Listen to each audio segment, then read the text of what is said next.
हैं G20 में Xi Jinping नहीं आ रहे हैं, ऐसा लग रहा है। मैं आपसे पहले ही कहा था नहीं आएंगे वो। मैं पहले भविष्यवाणी की थी इनका आना बहुत मुश्किल है, आएंगे ही नहीं, सीधी बात है। वो नहीं चाहते भारत के मोदी से फ़ोटो खिंचवाया जाए, उनको उनके भी देश में जवाब देना होता है उनको। हालांकि बहुत जवाब नहीं देते हैं अपने देश के अंदर, लोकतंत्र नहीं है, फिर भी फ़ोटो फ्रेम में नहीं आना चाहते वो सरकार के साथ मोदी के साथ। क्या सर बॉर्डर पर जो तनाव चल रहा है, उनके देश में समस्याएं चल रही हैं, वो हर काम के लिए भारत को जिम्मेदार, अमेरिका को जिम्मेदार ठहराते हैं।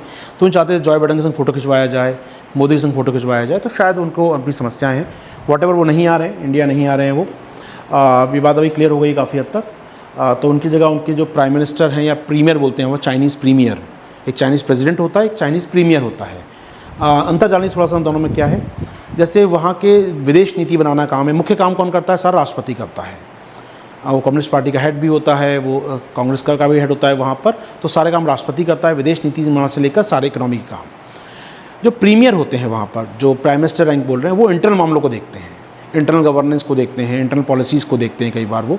तो वो काम होता है मुख्यतः प्राइम मिनिस्टर का वहाँ पर। कई देशों में जाएंगे जहाँ राष्ट्रपति शासन प्रणाली होती है, वहाँ प्रधानमंत्री होते हैं। जब श्रीलंका में जाइए आप, इवन आप फ्रांस में जाइए, वहाँ भी राष्ट्रपति हैं मैक्रोन, एक प्राइम मिनिस्टर भी होता है। तो प्राइम मिनिस्टर का काम क्या होता है? इंटरनल अफेयर्स को देखना। विदेश नीति में कोई योगदान नहीं होता उनका। दुनिया में रिप्रेजेंट भी कौन किसको करते हैं? प्राइम प्रेसिडेंट ही करते हैं वहाँ पर, प्रधानमंत्री रिप्रेजेंट नहीं करता उन देशों को। लेकिन यहाँ पर प्रधानमंत्री को भेजेंगे, तो जो उनके प्रधानमंत्री हैं प्रीमियर ली क्वांग, उनको शायद वो भेजेंगे यहाँ पर, ऐसी बात चल रही है। आमतौर पर कई बार राष्ट्राध्यक्ष नहीं आ पाते हैं, तो अपनी जगह अपने जो जूनियर होते हैं उनको भेजते हैं। जैसे रशिया में प्रधानमंत्री नहीं होता, तो रशिया से कौन आएगा? उनके विदेश मंत्री आएंगे, सीधी बात है। फिर वहाँ से पुतिन नहीं आ रहे हैं, तो उनकी जगह उनके विदेश मंत्री आएंगे। चाइना में चूँकि विदेश मंत्री नहीं, वहाँ पर उनके प्रीमियर होते हैं जूनियर उनसे, तो वो आएंगे। जो भी रैंक 2 अधिकारी होगा वो आएगा फिर यहाँ पर। क्लियर है? और ऐसा पहली बार नहीं है कि मतलब राष्ट्राध्यक्ष नहीं आ रहे हो। लास्ट ईयर भी पुतिन नहीं आया था और ब्राज़ील के राष्ट्रपति नहीं आए थे पिछले साल। तो ऐसा कोई बड़ी बात नहीं, मत आने दो, कुछ नहीं, भारत समिट तो हो ही जाएगा। एक आध व्यक्ति कमरा खाली हो जाएगा तो अंतर क्या पड़ने वाला है। वॉटेवर, आगे बढ़े हम लोग यहाँ से। तो शी जिनपिंग के ना आने की बड़ी वजह है उनके इंटरनल इशूज़ देश के अंदर, और आंतरिक मुद्दे चल रहे हैं देश के अंदर, क्राइसिस चल ही रहा है उनके यहाँ पर। और कहीं ना कहीं एक प्रकार से G20 समिट में आकर वो जो रशिया के खिलाफ एजेंडा जो पास होने वाला है उसके साथ नहीं देना चाहते वो। लास्ट ईयर बाली में यही हुआ था, सेम बात हुई थी।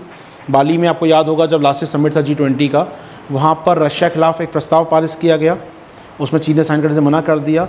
तो रशिया के साथ खड़ा है चीन, और ऐसे में G20 से विरोध दिखाता है वो। तो उनका मानना है G20 कहीं ना कहीं हद तक ये पश्चिमी देशों ग्रुप बनता जा रहा है समय के साथ। और सीधी बात ये भी है, अब रशिया को लगता है, चीन को लगता है कि ब्रिक्स का एक्सपेंशन होने वाला है।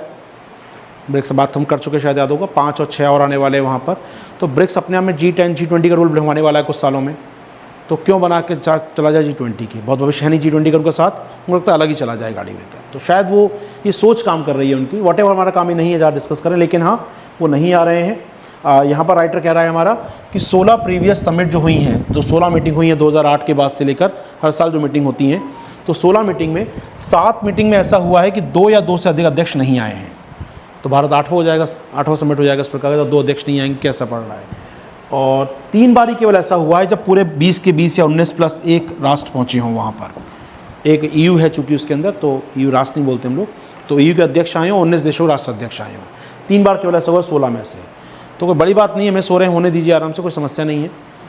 लेकिन हाँ असर इंडिया को पड़ेगा थोड़ा सा, क्योंकि एक मौका था राष्ट्रपति से बायलैटरल टॉक करने का। यहाँ पर चीनी राष्ट्रपति 1-to-1 बात करने का मौका था इंडिया के पास। कई इश्यूज़ पेंडिंग है ऑलरेडी, सीमा विवाद पेंडिंग है, ट्रेड का इशू है कई प्रकार के, लद्दाख को लेकर बात चल रही है। तो अगर राष्ट्रपति आते तो शायद बायलैटरल टॉक हो जाती है हमारी उस बहाने कम से कम, और बात आगे बढ़ सकती है।